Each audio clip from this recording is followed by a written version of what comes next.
It's the Real Estate Podcast, brought to you by ANZ Home Loans for financial well-beings. Hey, you're listening to the Real Estate Breakfast, talking about your local real estate property market right around Australia. And a quick shout out to our Tasmanian friends tuned in this morning. And coming up tomorrow morning on the Saturday Property Show, we are going to be talking about the new anti-money laundering laws and counter-terrorism financing laws for real estate. Now, a lot of people don't know what is going on with this, and we are going to break all of this down because they are being introduced next year. Well, it's a Friday, 8th of August, as we work into another weekend. And recently, we have been talking about the Aussies who are buying up real estate in Dubai. One of them who has been buying up off-plan properties is Matt, who has properties in Australia and New Zealand. He emailed once before, not sure whether or not he had sent his money across to Dubai and had been scammed.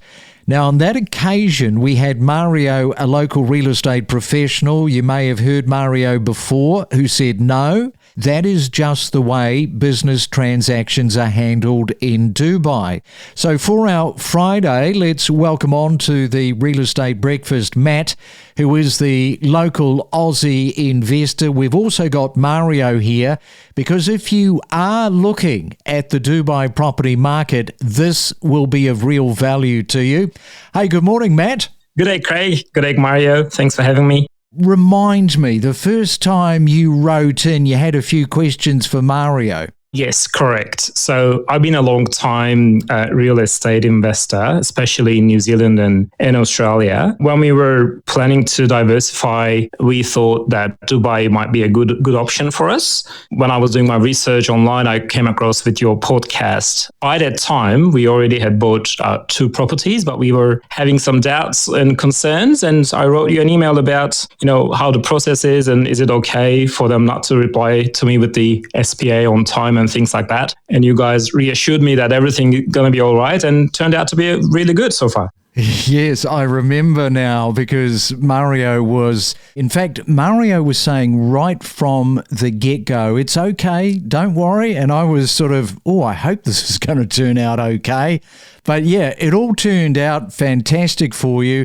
And you had an update that you wanted to share with us. Yes, correct. So after the podcast, actually, the developers ended up sending all my files to me, all the documents, and I ended up getting the golden visa more than 2 weeks ago. I'm a UAE resident right now. So what is the plan right now in terms of your investments? Because they are off plan, right? Yeah, they're off plan. So one of them is going to be completed end of next year. The other 3, so I bought 2 more actually on my last visit. The other 3 will be completed end of 2028. By then, hopefully we'll make up our minds about where we're going to live after that. Now, we'll get to some of the tips from your experience. I know that Mario's got a question around, your nationality. Let's start with that. Well, I'm all over the place. I lived in lots of different countries in Europe, in Australia and New Zealand. My father is Israeli. My mom is Greek. Half of my life I lived in Europe. The other half is this part of the world. So, hi, Matt. Yeah, so I wanted to find out how, with all these sort of different nationalities and living in different places, how were you received? How did you think you were welcomed when you first came to Dubai? Living in Australia, we have a very multicultural society here, and I'm used to being, not prejudiced about my background, being Jewish, being from a family from Europe. And I didn't really feel any different in Dubai. I mean, I've seen people from all over the world, and when I disclosed my identity to them, everyone was very welcoming. I really don't have any political, belonging. So that also helps. So we can just be one community around the idea of living in peace. That would actually help me a lot with connecting with other people in Dubai. Locals also were really welcoming towards me, and I felt really home. The UAE recently signed what was known as the Abraham Accord. So for the purpose of the listeners, that's when tolerance of all sort of nationalities and religions are allowed to sort of flourish together.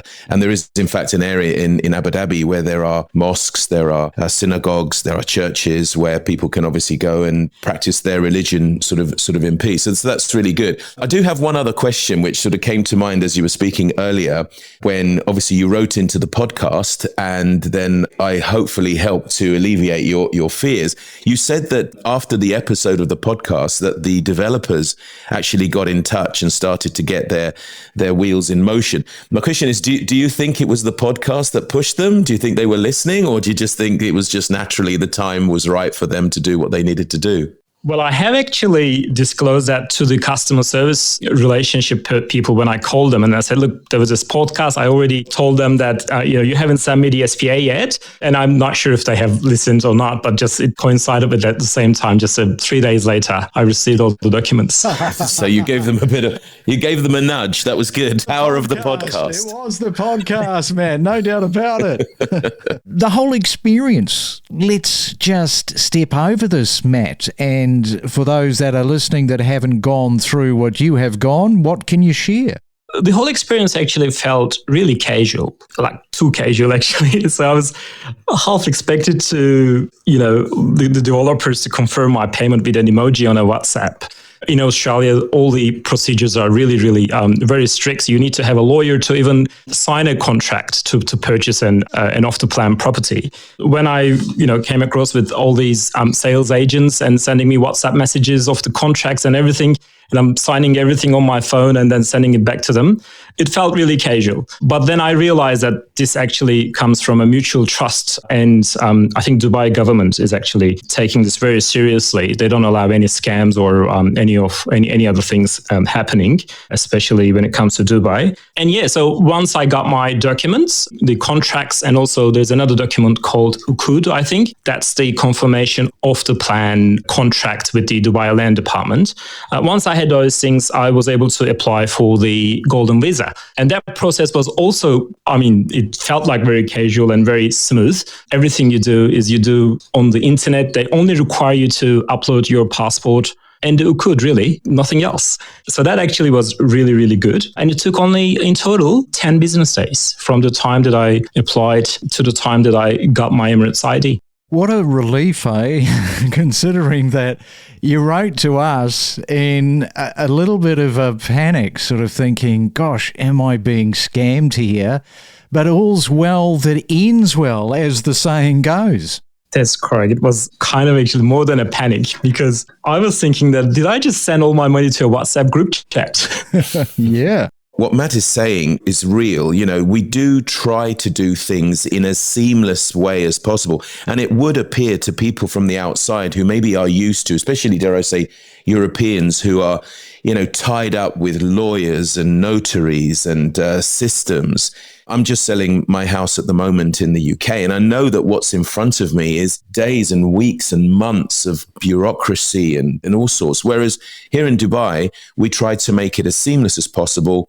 We try to make it as paperless as possible. And in doing so, it might come across as, too good to be true, just kind of like Matt was saying. And it's true, WhatsApp is used tremendously here. And of course, it is admissible in court, WhatsApp messages as well in certain cases. My message to Matt and also to anybody else listening is that just because it's different doesn't mean that it isn't good or that there's a problem. So just go with it. We are trying to make it an amazing place to live, work, and do business. I have just one other quick question, though. So that was just a comment. I have a quick question for Matt. Obviously, he's been dealing, if he's bought all these properties, I assume he's gone through brokerages. How did he select his brokerages? And if not, did he just go direct to developers? I have got in touch with some brokers, because when I started searching for properties in Dubai, suddenly those ads started coming up on my Facebook and Instagram and all the other social media. And I've got in touch with some of them. They have added me to their announcement group chats, which really helped me a lot. But I didn't end up buying with a broker. I ended up buying from the developer directly. Might have been a victim of a pressure sale in the first one, but ended up really good for me so far. I mean, in the last 6 months, the appreciation is around 40% of one of the properties that I bought, which makes me happy. But yeah, I mean, one of my questions to you in my first email was, which one is better, going through with the real estate agents or with the developers directly? And I agree with that. You answered saying that the brokers are actually working for the purchasers, while the sales agents are working for the developers. So I now, after buying 4 properties, I can say that I wish I had a broker helping me along the process. I might have had different decisions or different, opportunities, but I've been a bit lucky. Yeah, it's quite interesting that you own multiple properties. You've invested in Australia, you have invested in New Zealand. I'm not sure where else you may have properties as part of your portfolio. But you come into Dubai not like a newbie, not like a first home buyer that has a gazillion questions. And even then, with all of your experience, you weren't sure that everything was lining up. But as I say, it did in the end. So that was the good takeaway. What else can you share with people that are thinking about buying in this market, in the Dubai UAE property market right now, that may have never invested before, especially from offshore? What would you say to these people? Look, I invest in trends, so I don't really just invest in property or other things. So when I see there's a trend being established or there's an established trend going on for years, I normally try to get into that trend and benefit from it. The risk and reward ratio is actually what I look at. So when I put the numbers in and when I just my research, and there are a few websites, I think DXP is one of them, Property Finder the other one. When I check the historical appreciations and the ROI and the capital gains on all these investments, I found that Dubai was really, really a good opportunity. I mean, there's a trend. It's a buy market. It's resistant. All the conflicts in the world, it's still going up.